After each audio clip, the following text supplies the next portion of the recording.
আন্তর্জাতিক গণমাধ্যমের কাছে বৈষম্য বিরোধী ছাত্র আন্দোলনের সঠিক খবর পৌঁছে দিতে শিক্ষার্থীরা গড়ে তোলেন স্বেচ্ছাসেবী সংগঠন স্বাধীন বাংলা বেতার কেন্দ্র। এর সাথে যুক্ত ছিলেন 6 বিশ্ববিদ্যালয়ের 2 শতাধিক শিক্ষার্থী। আইন শৃঙ্খলা রক্ষাকারী বাহিনীর হয়রানি থেকে বাঁচতে আন্দোলনের খবর সংগ্রহ ও পৌঁছানোই কৌশলী ছিলেন শিক্ষার্থীরা। কোটা সংস্কার আন্দোলন ঘিরে রাজপথে সংঘর্ষ সংঘাতে ঘটতে থাকে প্রাণহানি। আন্দোলন দমনে কঠোর অবস্থানে আইন শৃঙ্খলা রক্ষাকারী বাহিনী। এমন পরিস্থিতিতে জুলাই মাসের শেষ দিকে কুষ্টিয়া ইসলামী বিশ্ববিদ্যালয়ের কিছু শিক্ষার্থী মিলে গড়ে তোলেন স্বাধীন বাংলা বেতার কেন্দ্র। শিক্ষার্থীদের সাথে যোগাযোগ করে আমরা একটি টিম গঠন করি।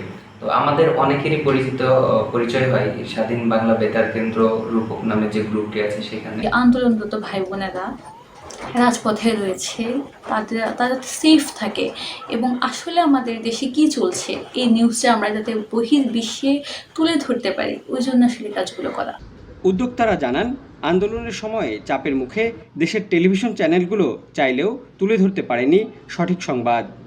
ফরেন নিউজ পোর্টালগুলো আমাদেরকে নিউজ করলে ফরেন যে মানবাধিকার সংগঠনগুলো আছে সেই সংগঠনগুলো আমাদের তৎকালীন সরকারকে চাপ প্রয়োগ করতে পারতো, সেই বিশ্বাস থেকে আমরা এই কাজটি করেছি। দিনভর রাজপথে আন্দোলন আর রাতে ঘটনার ছবি ও বিবরণ আন্তর্জাতিক গণমাধ্যমের কাছে পাঠাতেন তারা। এতে ইতিবাচক সাড়াও মেলে বৈশ্বিক গণমাধ্যমের। বেশ কিছু ইমেইলের ফিডব্যাক আমরা পেয়েছিলাম। তো আমরা বিশ্বাস করি যে প্রত্যক্ষ বা পরোক্ষভাবে হলেও এই বাংলাদেশ যেখানে নিজ নিজ আদর্শ চর্চা করা যায়, সেই বাংলাদেশের জন্য আমাদের এই কাজ ন্যূনতম ভূমিকা হলেও রেখেছে। আন্দোলনের সময় নিপীড়ন থেকে বাঁচতে শিক্ষার্থীরা নিয়েছিলেন নানা কৌশলও। Mustafiz Gani, Independent News, Rajshahi. বন্যায় 1 সপ্তাহের বেশি সময় বেকার কুমিল্লার 1.5 লাখ দিনমজুর। জেলার 14টি উপজেলায় রাস্তাঘাট ঘরবাড়ি পানিতে তলিয়ে যাওয়ায় বন্ধ হয়ে গেছে আয় রোজগার। পরিবার পরিজন নিয়ে ত্রাণ সহায়তায় কোনো রকমে দিন পার করছেন তারা। কুমিল্লার বুড়িচং উপজেলার ইছাপুর গ্রামের দিনমজুর জালাল। আশ্রয়ণ প্রকল্পের মাথা গোঁজার ঠাইটুকু বন্যার পানিতে তলিয়ে গেছে। পরিবার নিয়ে উঠেছেন সোনার বাংলা কলেজ আশ্রয় কেন্দ্রে। বুড়িচং বাজারে ট্রাক থেকে পণ্য ওঠানামার কাজ করতেন জালাল। বন্যায় বন্ধ বাজারের সব কার্যক্রম। কবে পানি নামবে আর কাজে ফিরবেন এই নিয়ে দুশ্চিন্তায় তিনি। মাল নামানোর সমস্যা হচ্ছে, গাড়ি ঘোড়া আসতেছে না, মাল নামাবো কীভাবে? কমছিল না ফিরলে তো টাকা পয়সা আসবে না। মানুষ চলাচল করতে পারে না, পানি এখন কমলে না যদি কাজ আসে। এখন তো কাজ বন্ধ, এখন কাজ চালু হইলে না তারপরে কাজ করতে পারতো। জালালের মতো বেকার কুমিল্লার 14 উপজেলার 1.5 লাখ দিনমজুর। পরিবার পরিজন নিয়ে বিপাকে পড়েছেন তারাও। আমি তো দিনমজুর, সারাদিন কাজ করি, ফ্যাক পানি আমার কাছে কিছু না, আমি এটার মধ্যে থাকতে, আমার উপরে সংসারটা চলে। ত্রাণ ও দুর্যোগ ব্যবস্থাপনা কর্মকর্তা জানান, বন্যার ক্ষয়ক্ষতি পরিমাণ নিরূপণ করে ক্ষতিগ্রস্তদের সহযোগিতা করা হবে। বিভিন্ন মন্ত্রণালয় এই বিষয়গুলো নিয়ে কাজ করে, যেমন ক্ষুদ্র ঋণ, সুদবিহীন ঋণ এবং মৎস্য খামার, যুব উন্নয়নের মাধ্যমে ঋণ প্রদান ইত্যাদি কর্মসূচির মাধ্যমে তাদেরকে পুনর্বাসন করার একটা সরকারের অবশ্যই আছে এবং এটা স্ব ডিপার্টমেন্ট থেকে এগুলা সুপারিশমালাগুলো একত্রিত করে এবং সরকার এই বিষয়ে পদক্ষেপ গ্রহণ করবে। কুমিল্লার 17 উপজেলার মধ্যে 14টিতে পানিবন্দী প্রায় 12 লাখ মানুষ। 1 সপ্তাহেরও বেশি সময় আশ্রয়কেন্দ্রে প্রায় 80,000 মানুষ। Independent news. বন্যা পরিস্থিতি নিয়ে আরো জানাতে চাঁদপুর থেকে যুক্ত হচ্ছেন সহকর্মী মনিরুজ্জামান বাবলু। বাবলু, চাঁদপুরের পরিস্থিতি কি এবং সেখানে পানির যে অবস্থানটা দেখছেন সেক্ষেত্রে পানিবন্দী মানুষ আসলে কতটুকু ত্রাণ সহায়তা পাচ্ছেন? চাঁদপুরের বন্যা পরিস্থিতির কিছুটা উন্নতি হয়েছে। গত 2 দিন ধরে বৃষ্টি না হয় এই উন্নতির লক্ষণ। ডাকাতিয়া নদী দিয়ে পানি পার হচ্ছে। চাঁদপুরের আমরা জানি যে ফরিদগঞ্জ, হাজীগঞ্জ এবং শাহরাস্তি উপজেলা, এর মধ্যে 2টি উপজেলা বন্যা কবলিত এবং আরেকটি উপজেলা জলাবদ্ধতা হয়েছে। এই কারণে শাহরাস্তিতে যে ত্রাণ সহায়তা দেওয়া হচ্ছে, স্বেচ্ছাসেবী সংগঠনগুলো গত 2 দিন ধরে কিন্তু প্রায় 1500 স্বেচ্ছাসেবী কাজ করছেন এই 3টি উপজেলায়। আমাদেরকে ত্রাণ ও দুর্যোগ বিভাগ থেকে যেটি জানানো হয়েছে, এই পর্যন্ত প্রায় 12,000 হেক্টর ফসলি জমি ক্ষয়ক্ষতি হয়েছে এবং 11,000-এরও অধিক পুকুর এবং 62টি ঘেরে মৎস্য খাতে ক্ষয়ক্ষতি হয়েছে। প্রায় 212 কিলোমিটার সড়ক এবং ক্ষয়ক্ষতি হয়েছে এবং 50টি কালভার্ট নষ্ট হয়েছে। ত্রাণ দুর্যোগে যে দুর্যোগ ব্যবস্থা থেকে প্রায় 300 মেট্রিক টন চাউল বিতরণ করা হয়েছে। এছাড়া যে স্বেচ্ছাসেবী সংগঠনগুলো কাজ করছে, হিউম্যান এইড বাংলাদেশ এবং বিভিন্ন বাতিঘর মানব কল্যাণ সংস্থা এবং সজাগ ফাউন্ডেশন এবং ফরিদগঞ্জ উপজেলায় অনেকগুলো সংগঠন, স্বেচ্ছাসেবী সংগঠন কাজ করছে। ত্রাণ সহায়তার মধ্যে আসলে সবচেয়ে বেশি সমস্যা মানুষ পড়ছে রান্না করা খাবার নিয়ে। যারা আশ্রয়কেন্দ্রে আসতে পারে না তারা কিন্তু বাড়িতে থেকেও রান্না করতে পারছে না, তাদের চুলা অকার্যকর থাকার কারণে। এবং গতকাল থেকে কিন্তু বিভিন্ন জায়গায় অসুস্থতার খবর আমরা পাচ্ছি। যারা গর্ভবতী মহিলা রয়েছেন শাহরাস্তির প্রত্যন্ত অঞ্চলে, তারা কিন্তু চিকিৎসকের কাছে যেতে পারছেন না বলে আমরা প্রত্যন্ত অঞ্চলে জানতে পেরেছি। চাঁদপুরে স্বাভাবিক যে কার্যক্রমে প্রশাসন থেকে যে মেডিকেল টিম গঠন করা হয়েছে, 88টি মেডিকেল টিম। চাঁদপুরের স্বাভাবিকভাবে উন্নতির খবর আমার কাছে এই ছিল সর্বশেষ। চাঁদপুর থেকে জানাচ্ছিলেন সহকর্মী মনিরুজ্জামান বাবলু। পানির তীব্র স্রোত ও বন্যার পানিতে টানা 4 দিন তলিয়ে থাকায় ঢাকা চট্টগ্রাম মহাসড়কের বিভিন্ন অংশ ক্ষতিগ্রস্ত। পানি নেমে যাওয়ায় রোববার যান চলাচল শুরু হলেও ভাঙাচোরা সড়কে ভোগান্তি বেড়েছে। সড়ক ও জনপথ বিভাগ বলছে স্বল্প মেয়াদে সংস্কার করে যানবাহন চলাচলের উপযোগী করা হচ্ছে, তবে মহাসড়কে যে ক্ষত তৈরি হয়েছে তা সংস্কারে দীর্ঘ সময় প্রয়োজন।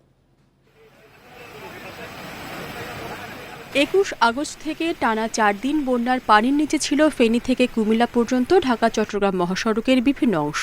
এ সময় সড়কের উপর দিয়ে অনেক স্থানে বয়ে যায় প্রবল স্রোত, কোথাও কোথাও পানির চাপে ভেঙে যায় সড়ক বিভাজকও।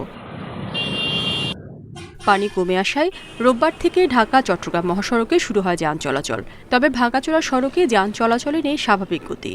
একদিকে গর্তে পড়ে গাড়ি বিকল হয়ে যাওয়ার মতো ঘটনা ঘটছে, অন্যদিকে দীর্ঘ যানজটে বাড়ছে ভোগান্তি। এতে চট্টগ্রাম বন্দর থেকে আসা কন্টেনারবাহী লরিগুলো যেমন পড়ছে বিপাকে, তেমনি ট্রানের গাড়িও পৌঁছাতে পারছে না সময় মতো। বড় বড় গর্তের মধ্যে দুপুর পরে দিলে গাড়ি উল্টে প্যাসেঞ্জার ক্ষতি হবে, গাড়ি উল্টে যাবে। পানি প্রবাহিত হওয়ার কারণে রাস্তার অনেক ক্ষয়ক্ষতি হয়েছে, অনেকে ভাঙ্গা খাতাখণ্ড হয়েছে। এখানে গাড়ি চলাচল অবস্থায় এখন যানজট সৃষ্টি হয়েছে এবং কি দুর্ঘটনা হওয়ার জন্য সম্ভাবনা আছে। রাস্তা প্রবলেম, রোড গাড়ি পরিস্থিতি ছাক্কা মাক্কা বাস্ট হয়ে যায়। আমরা চাই এটা তাড়াতাড়ি মেরামত করা হোক আর কি একটু, তাহলে যানজটটাও কমলো। মহাসড়কের ক্ষয়ক্ষতি এখনও নিরূপণ করা যায়নি, তবে সড়কটি দ্রুত সংস্কারের উদ্যোগ নেওয়া হয়েছে বলে জানিয়েছে সড়ক ও জনপথ বিভাগ। কিছু জায়গায় গভীর গর্তের সৃষ্টি হয়েছে, কিছু জায়গায় পটল সৃষ্টি হয়েছে, আর কিছু অংশে ডিভাইডারের ক্ষতিগ্রস্ত হয়েছে। না থাকার সাথে পটলগুলো দ্রুত মেরামত করে ফেলছে, অলরেডি গাড়ি চলাচল করতেছে, বাকি কাজটি খুব দ্রুত শেষ করে ফেলবে। এবারের বন্যায় ফেনী নোয়াখালীর আঞ্চলিক মহাসড়ক ও ফেনী সোনাগাজী আঞ্চলিক মহাসড়কও ব্যাপকভাবে ক্ষতিগ্রস্ত হয়েছে। Independent news. বন্যায় ভেঙে পড়েছে খাগড়াছড়ি ও লক্ষ্মীপুরের যোগাযোগ ব্যবস্থা। পানির স্রোতের তোড়ে নষ্ট হয়ে গেছে সড়কের কার্পেটিং। অনেক স্থানে তৈরি হয়েছে ছোট বড় গর্ত। প্রাথমিক হিসেবে এই দুই জেলার কাঁচা পাকা প্রায় 300 কিলোমিটার সড়ক ক্ষতিগ্রস্ত হয়েছে। খাগড়াছড়িতে বন্যার পানি নামতে শুরু করেছে, সে সাথে ফুটে উঠছে ক্ষতচিহ্ন। 2 দফা বন্যায় খাগড়াছড়ি সদর, দিঘিনালা, মহালছড়ি সহ 9 উপজেলার 107 কিলোমিটার সড়ক, 14টি কালভার্ট ও 3টি সেতু ক্ষতিগ্রস্ত হয়েছে। ঢলের তীব্র স্রোতে নষ্ট হয়েছে সড়কের কার্পেটিং, এতে দুর্ভোগে পড়েছেন স্থানীয়রা। গত কয়েকদিন আগে যে বন্যাটি হয়েছে, এই বন্যার কারণে প্রায় এ রাস্তা 3টা জায়গা দিয়ে ভেঙে গেছে। আসলে এখান থেকে অনেক মানুষের যাতায়াত আছে। 2 দফা বন্যায় আমাদের স্কুলে যাওয়ার পথে সড়ক আছে, সড়কে 2 দফা বন্যায় অনেক ক্ষতি হয়েছে, তার জন্য আমরা আজকে 1 সপ্তাহ স্কুলে যেতে পারতেছি না। অর্থ বরাদ্দ পেলে ক্ষতিগ্রস্ত সড়কগুলো মেরামত করা হবে বলে জানিয়েছে এলজিইডি। গ্রামীণ সড়ক আছে, কিছু এইচবিবি রাস্তা আছে যেগুলো যান চলাচলের অযোগ্য হয়েছে, এবং একটা উপজেলা রোড এবং একটা ভিলেজ রোড একেবারে যান চলাচলের অযোগ্য হয়ে গেছে। এই রাস্তাগুলোর আমরা দ্রুত প্রাক্কলন করে খাগড়াছড়ি নির্বাহী প্রকৌশলী দপ্তরে প্রেরণ করছি। আশা করতেছি খুব দ্রুত এগুলো পাশ হয়ে আসলে আমরা কাজ শুরু করে দেব। এদিকে লক্ষ্মীপুর সদর, রামগতি ও কমলনগর সহ জেলার 5 উপজেলা এখনও পানিতে তলিয়ে আছে। প্রাথমিকভাবে প্রশাসনের হিসাবে জেলার প্রায় 200 কিলোমিটার সড়ক ক্ষতিগ্রস্ত হয়েছে। পানি অতিরিক্ত বেশি, পানির কারণে মানুষ চলাফেরা করতে অতিরিক্ত মানে একটু সমস্যা হইতেছে বা এই ঘর দুয়ারের মধ্যে। এইটা হচ্ছে দক্ষিণ থেকে রামগতির আঞ্চলিক সড়ক। গত এক সপ্তাহ থেকে আঞ্চলিক সড়কে কোনো রকম কোনো যানবাহন চলতেছে না। আমাদের ইউনিয়নের মানুষগুলো অত্যন্ত যে যারা গরিব শ্রেণী আছে তারা ঠিকমতো ত্রাণ পাচ্ছে না। পানিতে ডুবে থাকা কিছু সড়কে গাড়ি চললেও সার্বিকভাবে জেলার সড়ক যোগাযোগ ভেঙে পড়েছে। Tanzil Hasnat, independent news. বন্যার কারণে রাস্তার ক্ষতি হওয়ায় যান চলাচল ব্যাহত হচ্ছে। এ নিয়ে আরো জানাতে ফেনী ও খাগড়াছড়ি থেকে যুক্ত হচ্ছেন সহকর্মীরা। প্রথমে ফেনী থেকে জানাবেন সহকর্মী সমীর উদ্দিন। সমীর, রাস্তার কি অবস্থা? পানির কারণে রাস্তার ক্ষয়ক্ষতির পরিমাণ আমরা আসলে জানছি, কেমন দেখছেন সেখানে? আসলে এখন কিন্তু গাড়ি চলাচল স্বাভাবিক আছে, কারণ গত 2 দিনে সেনাবাহিনীর একটা টিম যে সমস্ত জায়গাগুলোতে যে সমস্ত গর্ত ছিল মহাসড়ক, সেই গর্তগুলো তারা ফিল আপ করেছে এবং মেরামত করেছে। এর আগে আসলে বন্যায় যে খরস্রোতা তৈরি হয়েছিল, এই মহাসড়কের সবচেয়ে বেশি ক্ষতিগ্রস্ত হয়েছিল মহাসড়কের যে ডিভাইডার সেটি, এবং মাঝে মাঝে কিছু গর্ত তৈরি হয়েছিল অনেক বড় বড়, যেগুলোতে আসলে গাড়ি চলাচলে অনেক বেশি বিঘ্নিত ঘটেছে। এবং গাড়ি চালকরা বলছে তাদের যে গাড়ির স্প্রিং এবং যন্ত্রাংশ, এগুলো অনেকাংশে ক্ষতি হয়েছে এবং অনেক গাড়ি কিন্তু বিকল হয়েছে। এছাড়াও এই মুহূর্তে ঢাকা চট্টগ্রাম মহাসড়কের লালপোলের কিছু জায়গা যেখানে মেরামত করা হয়েছে ইট দিয়ে এবং কিছু বালু দিয়ে, এই জায়গাগুলোতে আসলে একটু উঁচা হয়ে আছে, সমান্তরাল না হওয়ার কারণে গাড়ি চলাচল ব্যাহত হচ্ছে। কারণ হচ্ছে যে কোনো মুহূর্তে গাড়ি বিকলও হতে পারে অথবা গাড়ি দুর্ঘটনার শিকার হতে পারে বলে আমাদেরকে এখানকার যাত্রী সাধারণ এবং গাড়ি যে চালক তারা আমাদেরকে সেটি জানিয়েছে। আসলে মানে সোজাগত হচ্ছে প্রায় ঢাকা চট্টগ্রাম মহাসড়কের 27 কিলো জায়গার মধ্যে লালপোল থেকে লালপোল থেকে একদম মৌরিগঞ্জ পর্যন্ত এই জায়গাগুলোতে সবচেয়ে বেশি ক্ষতিগ্রস্ত হয়েছে বলে এখানকার সড়ক ও জনপথের নির্বাহী প্রকৌশলী বিনয় কুমার পাল আমাদেরকে নিশ্চিত করেছিলেন। তবে আমরা জানতে চেয়েছিলাম কখন আমাদের এটি আসলে সমান্তরাল হবে, সঠিকভাবে করা হবে। তিনি বলছেন যে আসলে ক্ষয়ক্ষতির পরিমাণ নিরূপণ করা হচ্ছে, অতি শীঘ্রই এটাকে কাজ করা সমাধান করার কথা তারা বলছে। এই ছিল আমার কাছে ঢাকা চট্টগ্রাম মহাসড়কের যান চলাচলের সর্বশেষ। সমীর উদ্দিন, আপনি সাথে থাকুন। এবারে খাগড়াছড়ির পরিস্থিতি জানাবেন সহকর্মী সমীর মল্লিক। সমীর, খাগড়াছড়িতে আমরা কিছুক্ষণ আগে প্রতিবেদনে দেখছিলাম যে সেখানে রাস্তার ব্যাপক ক্ষয়ক্ষতি হয়েছে, কি অবস্থান সেখানে? দেখুন, সাম্প্রতিক বন্যায় খাগড়াছড়ির সবচেয়ে বেশি ক্ষতিগ্রস্ত এখানকার যে গ্রামীণ সড়কগুলো রয়েছে, বিশেষ করে গ্রামীণ সড়ক, একই সাথে ইটসলিং অর্থাৎ এসবিবি যে সড়ক রাস্তাগুলো রয়েছে সেগুলো কিন্তু ক্ষয়ক্ষতি হয়েছে। আমি এখন যে জায়গাটিতে রয়েছি এটি মূলত কবাখালী থেকে ঘাটপাড় যাওয়ার সড়কটি। এটার যদি আসলে চিত্রটা আপনাকে দেখাতে চাই, এখানে প্রায় 20 মিটার মতো জায়গায় কিন্তু একেবারে পানির স্রোতে কিন্তু বেসে গেছে, যে কারণে আসলে মানুষের যান চলাচলে যথেষ্ট ভোগান্তি হচ্ছে এবং সড়ক বেসে এটি একেবারে ধানের খেতে পড়ে গেছে। অর্থাৎ এই সড়কটি এখানে এই অংশটি অস্তিত্ব আমরা এই সড়কের আরো সামনেও দেখেছি বেশ কিছু অংশ কিন্তু একেবারে সম্পূর্ণরূপে ভেঙে গেছে, যে কারণে আসলে সড়কটির 1 কিলোমিটার সড়কটি প্রায় পুরোপুরি যান চলাচল অনুপযোগী হয়েছে। আমরা বিষয়টা নিয়ে খাগড়াছড়ি দিঘিনালা উপজেলার যিনি উপজেলা প্রকৌশলী রয়েছেন তার সাথে কথা বলেছি। তিনি বলেছেন শুধু এই সড়কটি নয়, দিঘিনালাতে অন্তত আরো বেশ কয়েকটি সড়ক রয়েছে যেখানে এগুলো সড়ক যোগাযোগ বিচ্ছিন্ন রয়ে গেছে। দিঘিনালা থেকে পাঞ্চরি সড়কের যেটি নৌকাছড়া এলাকা রয়েছে সেখানে প্রায় 20 মিটারের মতো সড়ক কিন্তু ইতিমধ্যে মাইনী নদীর গর্ভে বিলীন হয়ে গেছে এবং তারা চেষ্টা করছে আসলে সেখানে সড়কটি পুনরায় স্থাপন করার জন্য। এবং পুরো উপজেলাতে 11 কিলোমিটার সড়ক ক্ষয়ক্ষতি হচ্ছে দিঘিনালাতেই, যেখানে বন্যার ক্ষয়ক্ষতিটা সবচেয়ে বেশি। এবং আপনাকে যে আরেকটা বিষয় জানাতে চাই, খাগড়াছড়ির মহালছড়ি উপজেলার সেখানে একটা ইউনিয়নের সাথে কিন্তু সড়ক যোগাযোগ বন্ধ হয়ে গেছে, যে মুবাছড়ি ইউনিয়ন, সেখানে কিন্তু সড়কটি বন্যার পানিতে কিন্তু একেবারে ভেসে গেছে, যে কারণে সেখানে একটা কালভার্টও কিন্তু স্রোতের সাথে ভেসে গেছে, একদম সেখানে সড়ক যোগাযোগ বন্ধ। পুরো জেলাতে প্রায় আমরা খবর নিয়ে যতটুকু জেনেছি প্রায় 120 কিলোমিটার সড়ক 107 কিলোমিটার সড়ক ক্ষতিগ্রস্ত হয়েছে এবং 3টি কালভার্ট ক্ষতিগ্রস্ত হয়েছে। এছাড়া 14টি কালভার্ট ক্ষতি হয়েছে, একই সাথে এখানে 3টি সেতুও কিন্তু ক্ষয়ক্ষতি হয়েছে। তবে নির্বাহী প্রকৌশল অধিদপ্তর অর্থাৎ এলজিডির নির্বাহী প্রকৌশল অধিদপ্তর পক্ষ থেকে যে বিষয়টা বলা হয়েছে যে তারা আসলে ক্ষয়ক্ষতিগুলো নিরূপণ করেছে এবং নিরূপণ করে তাদের যে প্রাক্কলন ব্যয় সেটার জন্য তারা বরাদ্দ চেয়েছে। বরাদ্দ পাওয়ার পর যে সমস্ত সড়কগুলো ক্ষতিগ্রস্ত তারা সেটা মেরামতের কাজ শুরু করবে। তবে স্থানীয়দের সাথে কথা বলেছে আমরা যেটা জেনেছি যে আসলে সড়ক যোগাযোগ বিঘ্ন হওয়ার কারণে তাদের যে যান চলাচল, বিশেষ করে স্বাভাবিক যে যান চলাচল, সেগুলো একেবারে ভেঙে পড়েছে এবং 107 কিলোমিটার যে সড়ক ক্ষতিগ্রস্ত হচ্ছে সেগুলো দ্রুত মেরামতের জন্য স্থানীয়দের পক্ষ থেকে দাবি করা হয়েছে। খাগড়াছড়ি থেকে জানাচ্ছিলেন সহকর্মী সমীর মল্লিক। নারায়ণগঞ্জে গাজী টায়ারের কারখানা ধ্বংসের বড় প্রভাব পড়তে পারে দেশের বাজারে। ব্যবসায়ীদের আশঙ্কা সব ধরনের টায়ারের দাম বেড়ে যাবে, এমনকি কম দামে ভালো মানের পণ্য পাওয়ার সুযোগও কমে যেতে পারে। এদিকে কারখানাটির 2000-এর বেশি শ্রমিক এখন কর্মহীন। কর্মকর্তারা জানিয়েছেন তারা ঘুরে দাঁড়াতে চান, তবে এর জন্য প্রয়োজন সরকারি সহযোগিতা। বুয়েটের গবেষণা বলে দেশে প্রতি বছর প্রায় 25 লাখ টায়ারের চাহিদা রয়েছে। এতে টায়ার শিল্পের আকর্ষণীয় বাজারে পরিণত হয়েছে বাংলাদেশ। এই চাহিদা মেটাতে দেশি কোম্পানি হিসেবে সবচেয়ে বেশি উৎপাদন ছিল গাজী গ্রুপের। দুর্বৃত্তের আগুনে নারায়ণগঞ্জে তাদের কারখানাটি পুরোপুরি ধ্বংস হওয়ায় পণ্যের দাম বেড়ে যাওয়ার আশঙ্কা তৈরি হয়েছে। তারা তখন বলবে যে আগে তো দেশে হইতো, এখন দেশে হচ্ছে না, আমরা ইম্পোর্ট করে আনছি, ডলারের দাম বেশি, আমাদেরকে ট্যাক্স দিতে হয়। সো মেনি রিজন তারা সামনে দাঁড়া করাইয়া প্রাইস বাড়িয়ে দিবে। এ খাতের ব্যবসায়ীরা আরও জানান, কম টাকায় যে মানের টায়ার দিত গাজী গ্রুপ, আমদানি পণ্যে সে মান বজায় রাখা সম্ভব হবে না। ইন্ডিয়ান টায়ার যে হারে দাম বাড়া শুরু করছিল, শুধু আমাদের বাংলাদেশি কিছু ব্র্যান্ড আছে যেমন হোসেন, গাজী, এসব টায়ারগুলো আসার পরে এখন ইন্ডিয়ান টায়ারও এত দাম বাড়তে ওনারা সার্ভ। গাজী টায়ার কারখানায় কাজ করতেন 2300 শ্রমিক। এদের সবাই এখন কর্মহীন। এমন বাস্তবতায়ও ঘুরে দাঁড়াতে চায় প্রতিষ্ঠানটি।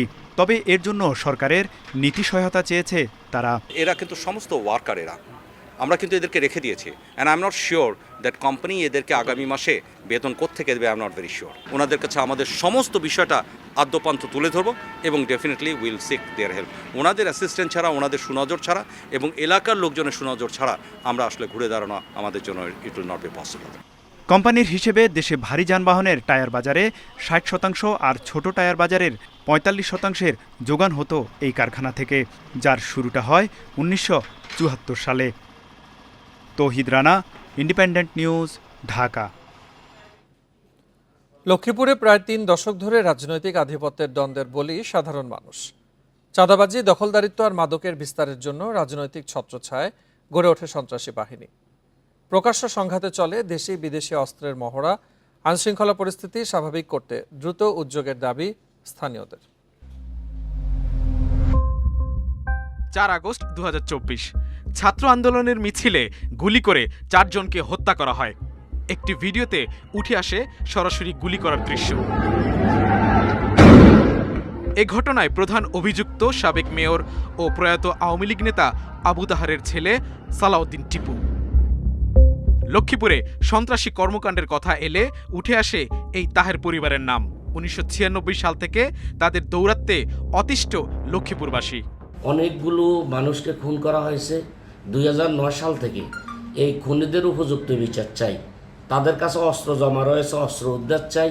তার নেতৃত্বে গড়ে ওঠে শামীম বাহিনী, মুন্না বাহিনী সহ ডজন খানেক সন্ত্রাসী গ্রুপ। এক সময়কার ত্রাস এসব গ্রুপের বেশ কয়েকজন র্যাবের ক্রসফায়ারে নিহত হন, কিন্তু এখনো চলছে জিহাদি বাহিনী নির্যাতন। কাসম জিহাদি আমার বুকের উপর হাড় দিয়ে রাখছে, আর আলাউদ্দিনে মারিয়ে ফেলাইছে, এই আলাউদ্দিন আমার পাবাড়ায় কোপ দিছে। সম্প্রতি যুবলীগ নেতা নোমান ও রাকিব হত্যার অভিযোগ জিহাদি ও তার ক্যাডারদের বিরুদ্ধে। নেতা না, এদের কোনো রাজনীতি পরিচয় না, এরা হলো দস্যু, এরা হলো বাহিনীর প্রধান। অতীতে আমার ভাইকে হত্যা করে ক্ষান্ত হয়েছে, সেটা আমার ভাই হত্যাকাণ্ডের আগে অতীতে সে চেয়ারম্যান এবং চেয়ারম্যান থাকার আগেও সে বিভিন্ন হত্যাকাণ্ড ঘটিয়েছে। এ ঘটনায় সাবেক সংসদ সদস্য নুরুদ্দিন চৌধুরী নয়নের সম্পৃক্ততার অভিযোগ উঠলেও অস্বীকার করেন তিনি।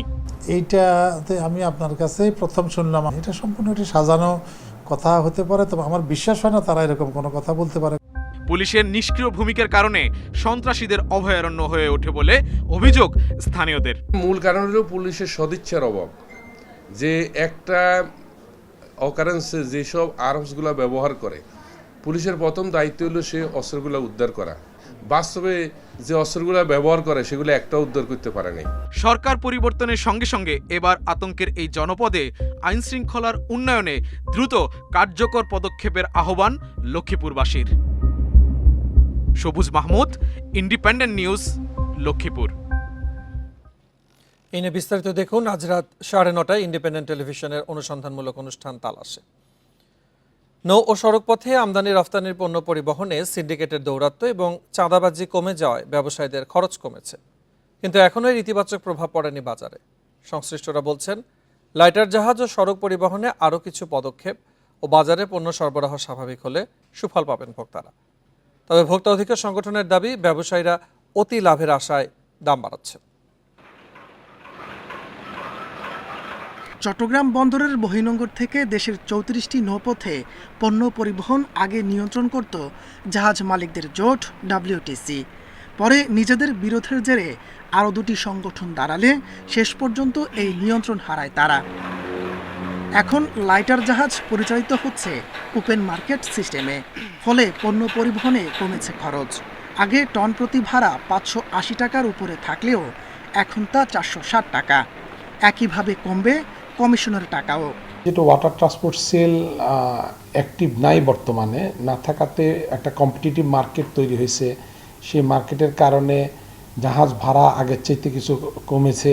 জাহাজের ন্যূনতম যে ব্যয়, সেটা যদি জাহাজ মালিকরা না পায়, তাহলে তো জাহাজের আবার স্ট্যান্ডার্ড মেনটেন করার জন্য কষ্টকর হয়ে যাবে। এদিকে ঢাকা চট্টগ্রাম মহাসড়কে ট্রাকে পণ্য পরিবহনের ক্ষেত্রে চাঁদাবাজিও কমে গেছে। তবে পরিবহন খরচ কমলেও এর প্রভাব পড়েনি বাজারে, বলছেন সংশ্লিষ্টরা। পথপথে তাদের চাঁদা দিতে হতো, সেটা এখন এই বছর মানে কিছুদিন ধরে তারা দিতে হচ্ছে না। সেই কারণে ট্রান্সপোর্ট খরচ কমলেও আমাদের দ্রব্যমূল্য দাম কমেনি। সেটি হচ্ছে মূলত সাপ্লাই চেইন ঠিক না থাকার কারণে। তবে দাম কমানোর ক্ষেত্রে ব্যবসায়ীরা আন্তরিক নয় বলে অভিযোগ ভোক্তা অধিকার আন্দোলনের। ঘাটে ঘাটে চাঁদা দেওয়া লাগতো, পরিবহনে চাঁদা দেওয়া লাগতো, অনেক জায়গাতে খরচ অনেক বেশি ছিল। সে খরচগুলো কমার পরেও এখন ব্যবসায়ীরা তাদের নিত্য নতুন কৌশলে যে দাম বাড়ার বা অতি মুনাফার যে প্রক্রিয়া, সেটা কিন্তু অব্যাহত রেখেছে। এদিকে বাজার পরিস্থিতি স্বাভাবিক করতে সরকারকে উদ্যোগ নেওয়ার দাবি ব্যবসায়ীদের। Independent news. বাংলাদেশের বন্যা কবলিতদের জন্য 10 লাখ অস্ট্রেলিয়ান ডলার সহায়তা দেওয়ার ঘোষণা দিয়েছে অস্ট্রেলিয়া। 35,000 মানুষের জন্য জরুরি ভিত্তিতে কৌশলগত অংশীদার ব্র্যাকের মাধ্যমে এই সহায়তা দেওয়ার কথা জানিয়েছেন অস্ট্রেলিয়ার ভারপ্রাপ্ত হাইকমিশনার নাদিয়া সিম্পসন। বৃহস্পতিবার রাষ্ট্রীয় অতিথি ভবন যমুনায় অন্তর্বর্তী সরকারের প্রধান উপদেষ্টা ডক্টর মোহাম্মদ ইউনূসের সঙ্গে বৈঠকে এই কথা জানান অস্ট্রেলিয়ার ভারপ্রাপ্ত হাইকমিশনার। এ সময় বাংলাদেশের ছাত্র জনতার আন্দোলনে নিহতদের প্রতি সমবেদনা জানান তিনি। নাদিয়া বলেন, বাংলাদেশের অন্তর্বর্তী সরকারের সাথে কাজ করতে অস্ট্রেলিয়া প্রতিশ্রুতিবদ্ধ। সহায়তার জন্য অস্ট্রেলিয়ার হাইকমিশনারকে ধন্যবাদ জানান প্রধান উপদেষ্টা। এছাড়া বাংলাদেশে বিনিয়োগ ও বাণিজ্য বাড়াতেও আহ্বান জানান তিনি। এই ছিল এখনকার সংবাদ। এছাড়া ইন্ডিপেন্ডেন্ট টেলিভিশনের সব খবর আরও বিস্তারিত জানতে চোখ রাখুন ফেসবুক, ইউটিউব ও এক্সে। আমন্ত্রণ আমাদের পরের আয়োজন।